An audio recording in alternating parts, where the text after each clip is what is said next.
Here's a question for you. You're working really hard. You're really digging in.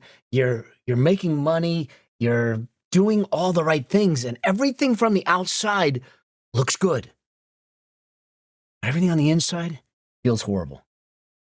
Well, in this episode, it's a very different episode of the Affluent Entrepreneur Show. This episode, I was actually on one of my mentoring calls with one of my elite clients. And she was going through some difficult challenges when it comes to business and fulfillment and life and everything. We talk a lot about richness in life. See, I truly believe that we should be measuring our wealth in time, but not just time itself, but how time is used, the memories, the moments, and making each one matter. And the mistake that I made, and the mistake that so many, especially entrepreneurs, make, is we get so focused on profits. We get so focused on systems. We get so focused on scale. We get so focused on revenue.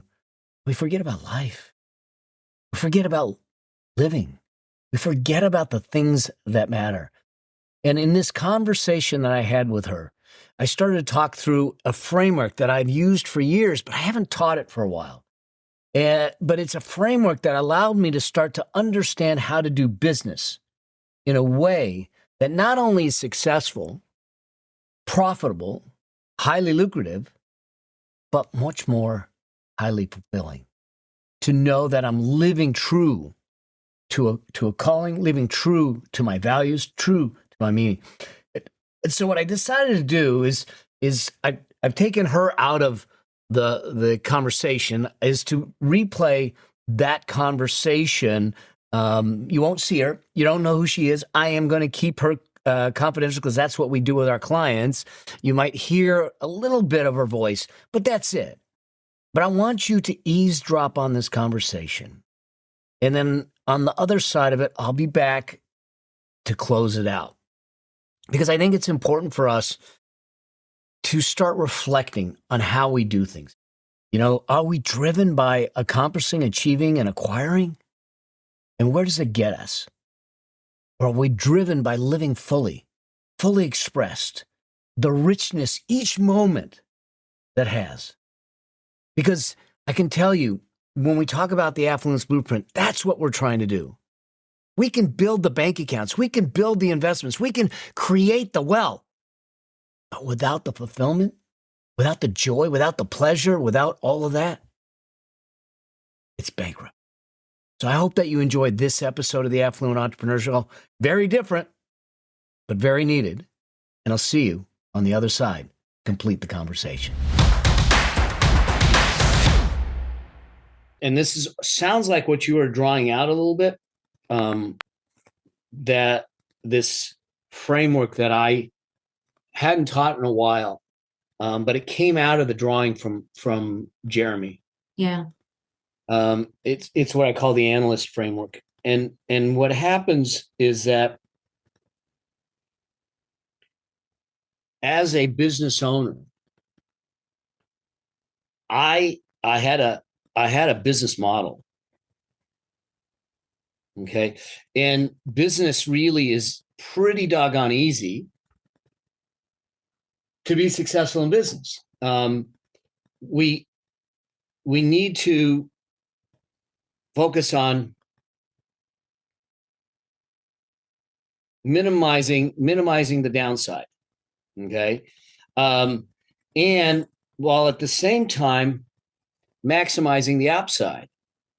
That's all business is trying to do. That's all we're ever trying to do in business. And so that's what we're doing. And it really comes down to, what's my business model? What's my revenue model? What's my business model? And as someone that was a left brain thinker, that was a CPA, I actually did this really well.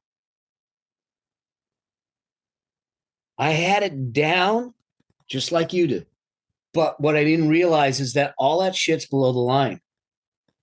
And Jeremy drew a picture, and Jeremy showed me something else.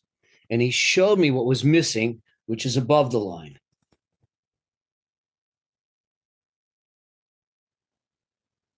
What's the lifestyle I'm building? What does that look like? Not just for me, but for him.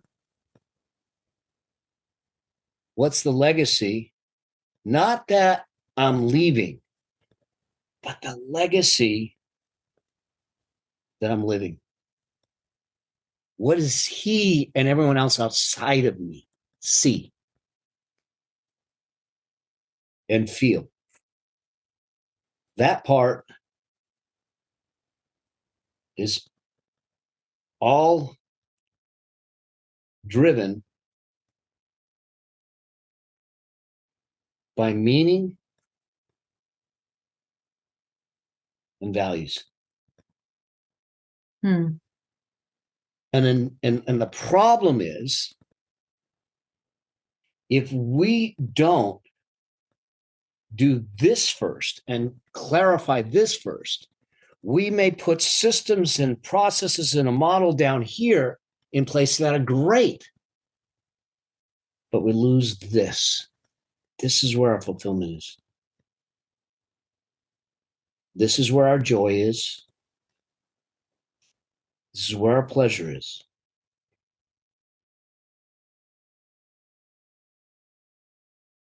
And what we really need to do is start here and then build there. I did it backwards. So did I. Because we know this down here. You and I come from this space. It's easy to think in these ways. But what ends up happening is then we're fitting the life, the meaning, the lifestyle into the cracks of what's left over. That doesn't work. Not long term.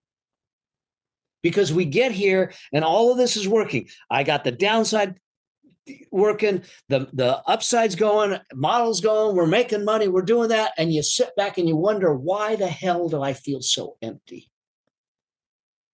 Why do I feel like it doesn't feel good? And from the outside, people think that I should be doing really well. Why am I miserable? It's because we went from the bottom up. Yeah. And not the top down. It's the very reason that in the affluence blueprint now, and any financial conversation starts with lifestyle vision, the affluence vision first, and works down, not from the income up. Because if in the process of building something, we lose access to the meaning, we lose access to the values, we lose the lifestyle we want, we erode the legacy we should be living, not leaving, we feel empty. It's a lot of people. It was me too. And I still find myself there at times. We're not immune to it. We just got to be aware of it. September 8th, went in for a scan. I saw a shadowing. It reconnected me saying, oh crap, I've been living below the line. How do I get it back above the line? It was, obviously it turned out to be nothing, but it really put it back in my face again. What am I missing? What did I give up? Why am I not living up there? We need to allow everything above the line, the meaning, the lifestyle, legacy, to inform what we do below the line. Or although the systems, the model, and everything we do could be valid, could be great, could be astronomical, it won't feel good. And you'll wonder why. When from the outside and from all other measures, you should be ecstatic, and you're not. Space and boundaries will give you the time to, over time, define what's above the line. What really matters.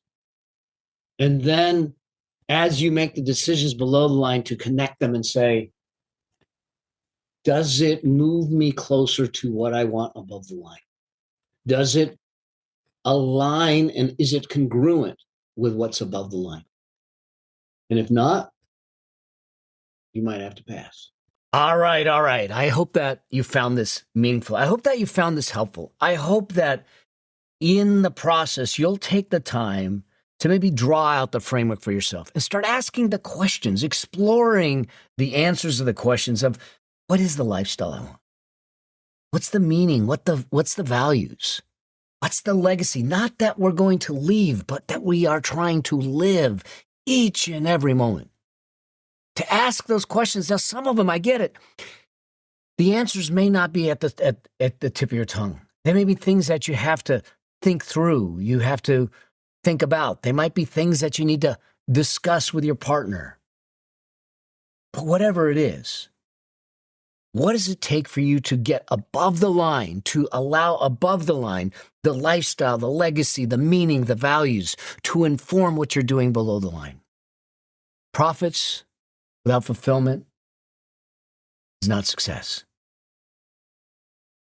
Wealth without richness is not living.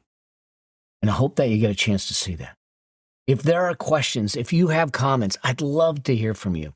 This was a conversation, like I said, with one of my elite one-on-one clients.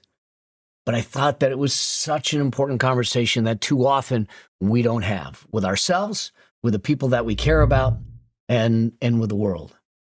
And maybe it's time we do. Maybe it's time we don't get caught up in all of the social media, the media, and all the other stuff that can drag us away from what's above the line. And I hope in this journey that you get a chance to live truly above the line and allow what is above the line to inform everything that's below the line. And in that process, you find that you can live a life fully expressed. You find that you live a life full of richness. And you find that you live a life that outlives you. I hope you enjoyed it. And I look forward to seeing another episode. Cheers.